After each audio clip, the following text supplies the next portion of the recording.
Hello, everyone, and welcome to another episode of Unscripted and Unchained RPG Review. I am DM Bloodworth, and as you can see by the graphics, today's video is a response. I know I recently said I don't do these very often, and here I am back-to-back response videos in the past week or so. So this is a response video to Crapphone. I love the name.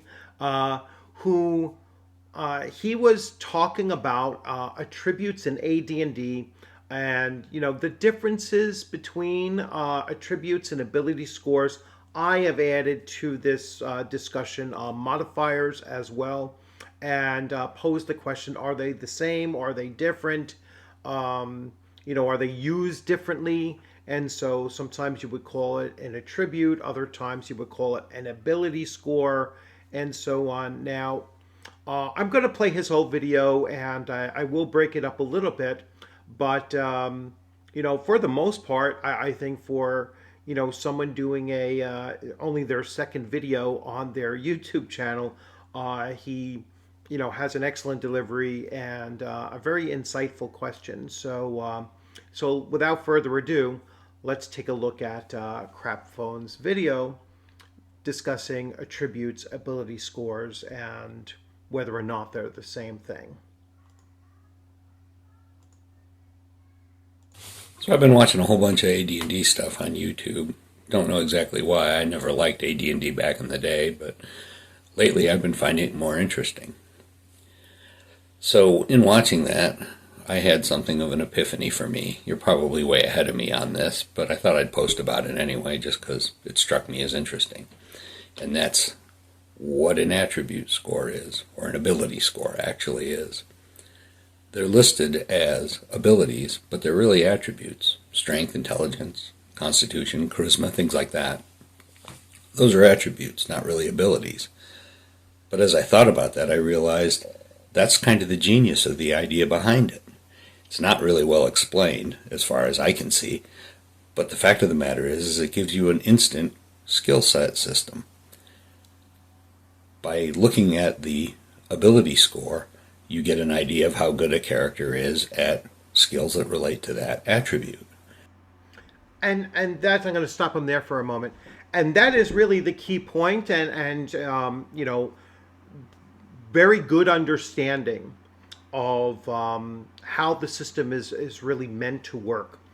Even though it doesn't specifically say that, he has gained that, understanding of them. So there's a strength, so you have strength, you have dexterity, you have constitution, wisdom, intelligence, and charisma.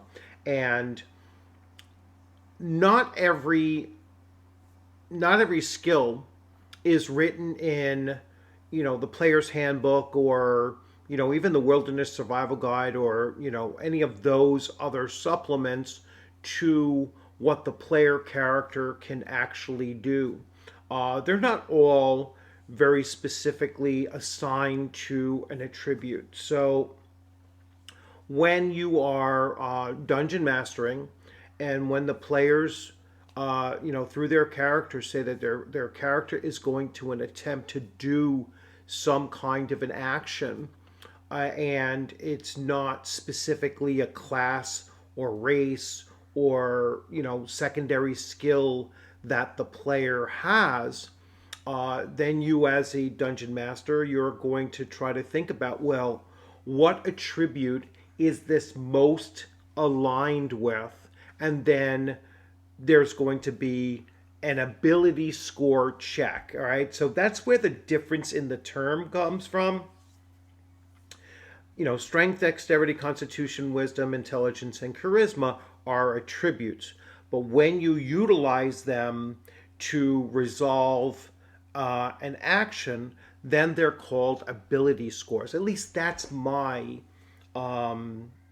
that's been my practice, and I also include in the discussion the modifiers, and I'll get to that a little bit later as well. But let's get back to Craphone's video. For instance, a magic user needs intelligence. You have to be smart to cast advanced spells, obviously. So you use intelligence, as an analog for what that character's ability in that category would be. That gives you a basis to make rulings about whether a character can do or not do a specific skill without having a complicated skill system with this long and exhausting list of skills. It's a pain in the neck to record, clogs up a character sheet. With good role play, you don't need any of that. You just need the ability score and the character's background and experience.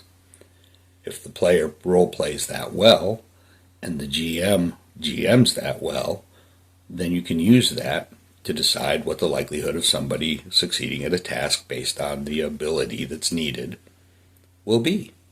So it's a great way to run a quick game. You don't have to slow down and look at your character sheet because it's right there in front of you. Pretty much you'll probably know it after playing the character for a few minutes. And you can judge how good a character is at a skill without having to have a complicated skill system. Pretty genius, really, I thought. So anyway, that just occurred to me. Like I said, you've probably already thought of this as you're watching this if you're a D&D player. But it was kind of a new thought to me after playing the game for a number of years. So I thought I'd share it. Thanks for watching. Okay, so I recommend that you head over to Crapphone and like, subscribe, hit the alerts and everything to watch what other ideas that he has in his mind over tabletop role playing. So I'm really looking forward to it as well. So yeah, he's very much he's very much dead on the uses of it. It's just with the terminology, like I said, like there's attributes, and he's absolutely right. And then when you attempt to do something, you're going to then refer to it as an ability score. And you're going to do an ability score check. Now, where I insert modifiers is that there are some game systems out there that just show the modifiers, right? They'll just say +3 for, for strength related checks. All right. So strength itself doesn't have that 18 or 17 or whatever. It doesn't have the attribute number there. It just has the bonus modifier. All right, and there's a lot of systems out there that actually just go based on modifiers, and that allows for, I believe, that allows you to be much more expansive in the activities that the player characters can attempt without as Crapphone mentioned. I wish I knew his real name, his first name at least. As he mentioned, you don't have to clutter up your player character sheet with all of these lists and lists of different skills that they have. Rather, you just make a ruling as a dungeon master and or game master, and the player you discuss, and those like my player's looking to do this, and then the game master will say, all right, well, you're going to make an ability score check against your strength, let's say. Or if the strength doesn't have an attribute attached to it, it's just a plus or minus modifier, then they will say, well, this is going to be based on your strength, and your strength has a modifier of a +2, and so here is your target number with the +2 either built in, or you're going to add +2 on your roll based on that target number. Because sometimes systems just have target number difficulty settings, so it'll be like 12, 15, 18, and then you will just use your modifier to attempt it. If you succeed, then you've succeeded based on it.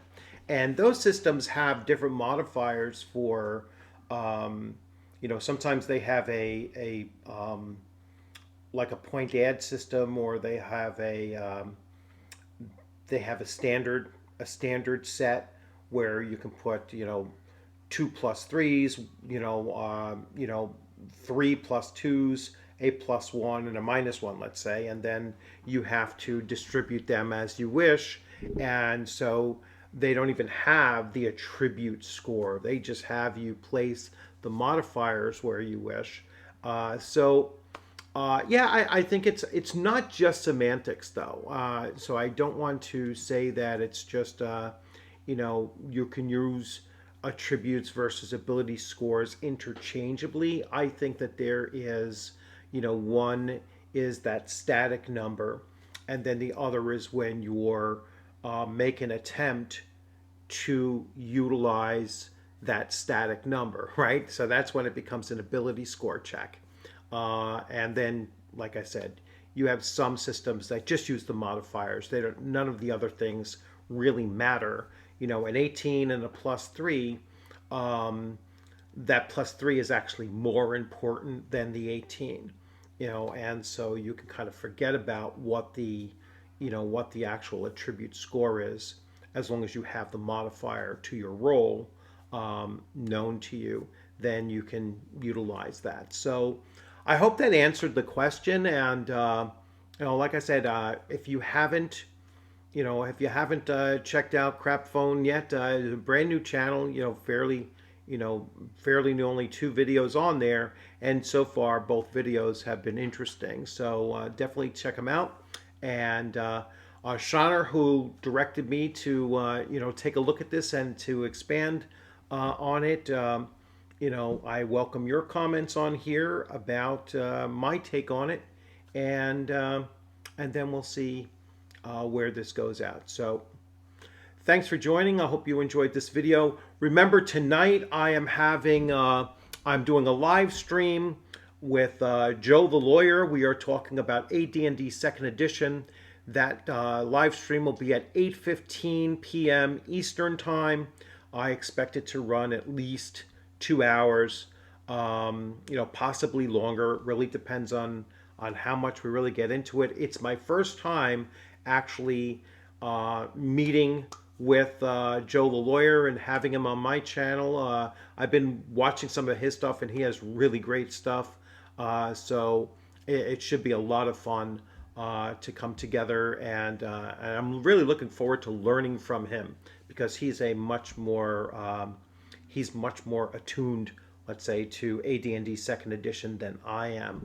So I'm really looking forward to tonight's live stream. So as always, thanks for joining. I hope you liked this video. Give a thumbs up, share it, and obviously subscribe if you hadn't subscribed. And I'll be looking forward to looking for your comments tonight at 8:15 for the live stream. Have a great day.